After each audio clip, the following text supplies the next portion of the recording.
যে আমি আমার জীবন শুরু করছি 100 টাকার বেতন থেকে, তো ওরা খুব আশ্চর্য হয়েছে যে তুমি 100 টাকার বেতনের গোলামি করছো, আজকে তোমাকে আল্লাহ তাআলা এত বড় মর্যাদা আনছে, কি সিক্রেট কি?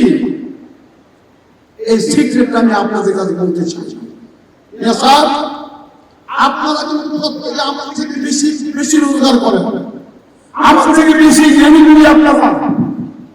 আল্লাহর দরবারে আল্লাহ কোন জিনিসের কমি রাখেন নাই।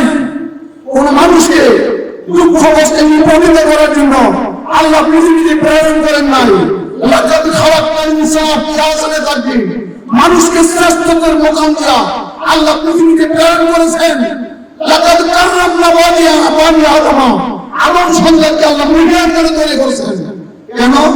ইন্নী জাইলুন ফিল আরদি খলিফা, আল্লাহ বলতেছেন এই মানব সন্তান আমি আল্লাহর প্রতিনিধিত্ব করে পৃথিবীর জমিনে, সেজন্য মানুষকে বলা হয় রিফ্লেকশন অফ আল্লাহ, ইমেজ অফ আল্লাহ, আল্লাহর প্রতিবিম্ব, আল্লাহর খলিফা, আল্লাহর কাজ এই মানব সন্তান নিয়ে আল্লাহ তাআলা পরিপূর্ণ করবেন। সুবহানাল্লাহ।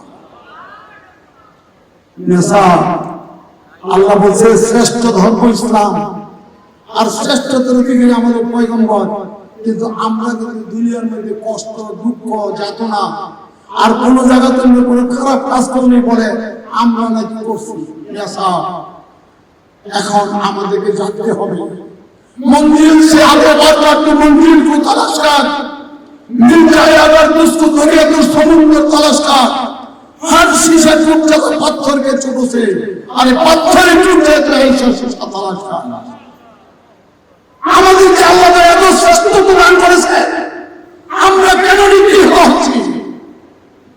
আমাদের কৃতকার্য, আমাদের কাজ আমরা ঠিক মতো করতেছি না, যার কারণে আমাদের দুঃখ, আমাদের পেরেশানি আছে। আমি আজকে আপনাদের দুই একটা কথা বলবো। এই পৃথিবীতে আমরা আসছি আল্লাহর দরবার থেকে শ্রেষ্ঠত্বের অধিকারী নিয়ে, একজন মানব সন্তানের গভীরে আল্লাহ এত শক্তি দিয়েছেন। তো মকান আছে মকান, এই দোকান বন্ধে বসা দোকান, নেশা নাম নেশা বাসর, মকানাম না মকা বাসর, না দ্বন্দ্ব সত্তা জানা বাসর, এ মানা জানে জননাম। মানুষকে আল্লাহ মহাবিশ্বে মহাকাশে মহাকাল মাঝে, আমি মানব এখানে ভ্রমি বিশ্বে মানুষের মতো শ্রেষ্ঠত্ব, মানুষের মতো শক্তিমান, মানুষের মতো জ্ঞানী বিন্যস্ত অন্য কোন প্রাণীকে বিধাতা এই পৃথিবীতে সৃষ্টি করেন নাই। সুতরাং আমরা দুঃখে কষ্টে কেন আছি? আমাদের নিজের অবহেলার কারণে আছি।